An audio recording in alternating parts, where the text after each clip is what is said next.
Hello again. Welcome back to the second module on the webinar on nanoscale phase change memory devices. In this module, we're going to compare between various existing and emerging memory technologies. We have already learned about the existing memory technologies, and these are the SRAM and DRAM.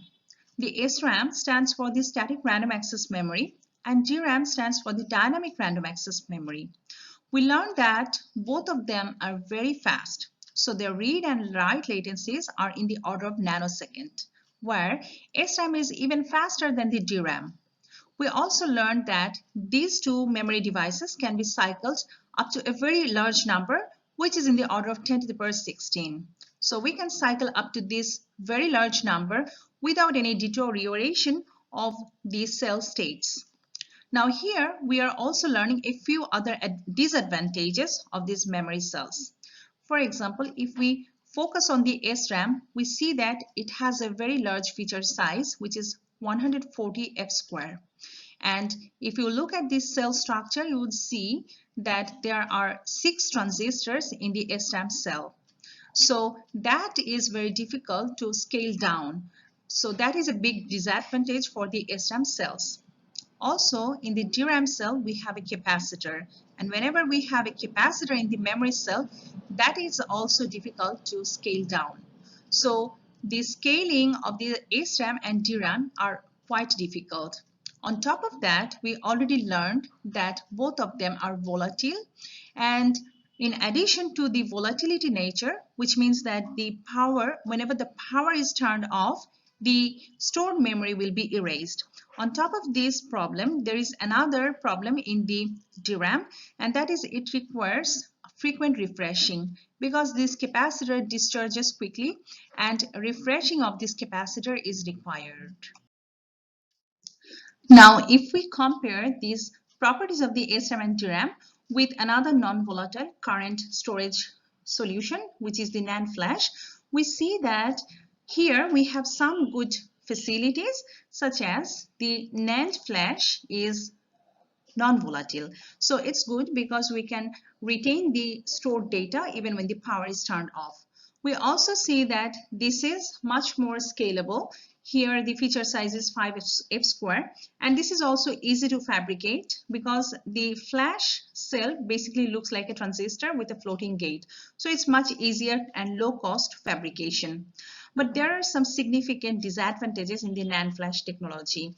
So the first one is that this is quite slow. The read and write latencies are in the micro and millisecond range. So again, there will be significant speed gap between the memory and the storage. So that is a problem. So the flash is not really, or the SSD is not really solving our existing problem of the speed gap.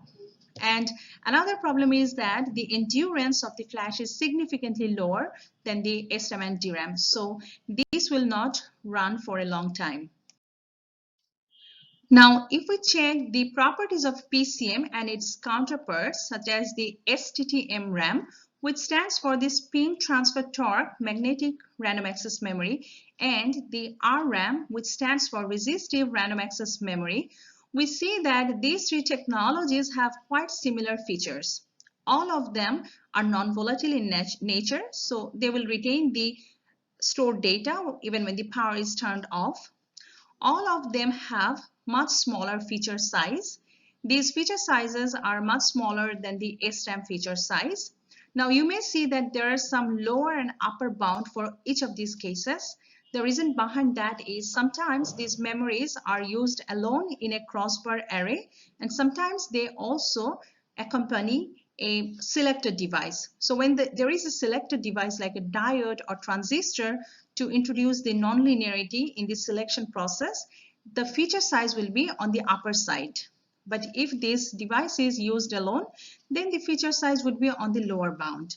Now, it's good to have lower feature size because we can increase the density, but the problem of using the device alone is that some of the neighboring cells are half selected or partially selected. So that is a problem because there will be some crosstalks between the cells, which is not also accepted. So there are several pros and cons in scaling of these devices, and engineers prefer the ones that are required. Now here we see that the read and write latencies are again in the nanosecond range, which is closer to the main memory or DRAM technology.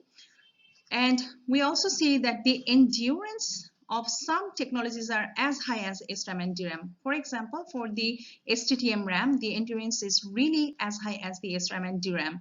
For the others, it's in the middle. It's not as low as the flash, but it's not as high as the SRAM and DRAM, rather they are in the middle. So based on all these features, combining all the speed and the endurance features, these technologies are used for different purposes. For example, the STT-M RAM has the potential to be the main memory, whereas the PCM and RRAM are still being considered as the storage class memory, which features as both the storage and the memory facilities.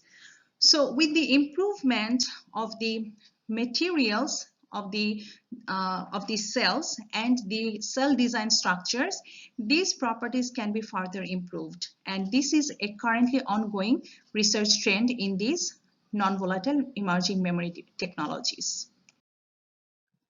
Now here we are looking at a glance all the pros and cons of these existing and the emerging technologies. So the red are the indications of the cons and the green colors are the indications of the pros. So we can compare that here we have mostly good size in PCM and its counterparts. Now here I have included another technology that has not been discussed in the previous slides. This is known as the FRAM, which is the ferroelectric random access memory. This is also considered as one of the counterparts of PCM, and this is also advancing almost at the similar space. And here we see that the advantages that we see for PCM and the other counterparts are also observed in this other technology. Now this is a graphical presentation of the write cycles and write latency of the existing and emerging memory technologies. And here we see that the NAND has the slowest writing time, and the PCM RAM has in the middle, whereas the SRAM and DRAM has the highest write time and also the highest write cycles, which is the endurance, and MRAM and the STT-MRAM fall in the very similar category as the SRAM and DRAM. And that is the reason why the STT-MRAM is also considered as the main memory, whereas the PCM and RAM are considered as the storage class memory. Here we can see the graphical presentation of the price and the speed. We see that the L1, L2, and L3 represent the level 1, level 2, and level 3 of the cache memory. And these are the most expensive and the fastest memories. Then we have the DRAM, which is slightly lower cost and also slightly slower. Then we have the PCM, which is represented by this 3D crosspoint, which we are going to introduce very soon. And then we have the SSD, which is the NAND Flash technology, that is slightly lower price but significantly slower. And then we have the hard disk drive. Now this is a graphical representation of the market share of various existing and emerging memory technologies. From the data of 2019, you see that the largest portion of revenue was made by the DRAM and the flash technologies. And among the newer memory technologies, the PCM, RAM, and MRAM had the smallest revenue, which was only $0.5 billion as compared to the $111 billion of the total revenue of 2019. Now, with an annual growth rate of approximately 9%, we see that in the forecast of 2025, the overall market revenue is expected to grow up to $185 billion. And again, the forecasted market would have the DRAM and flash as the major components. And we see that the PCM, RAM, and MRAM, the circle that you see in the maroon color, has the largest increase, with an annual growth rate of 42%. So if you compare this individual growth rate with the other growth rates of the smaller circles or even the larger circle, you would see that the largest growth is expected in the next 6 years for these emerging non-volatile memory technologies. Now, this is a graphical representation of the manufacturers of the non-volatile emerging memory technologies. With the light blue color, we represent the PCM, and we see that these manufacturing started from the year of 2004 with PCM, and the major manufacturers for PCM are the Samsung, ST Microelectronics, we also see Hitachi, and Numonyx. And we also see IBM. And here the size of this circle is representing the technology nodes. Now the data shown here is up to 2015. And in the next slide, we are going to see some recent data.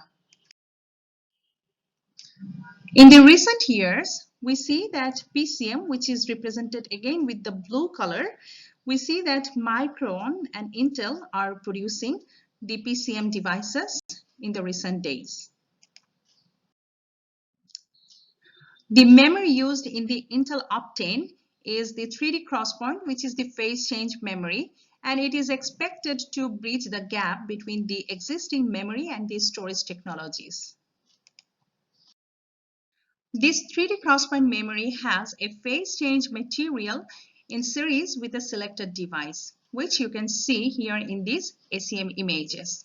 Now, in this module, we learned about the comparative analysis between various existing and the emerging memory technologies. And we find that the phase change memory is the one that can bridge the speed gap between the existing memory and the storage technologies. So in our next module, we're going to learn more about the phase change memory fundamentals.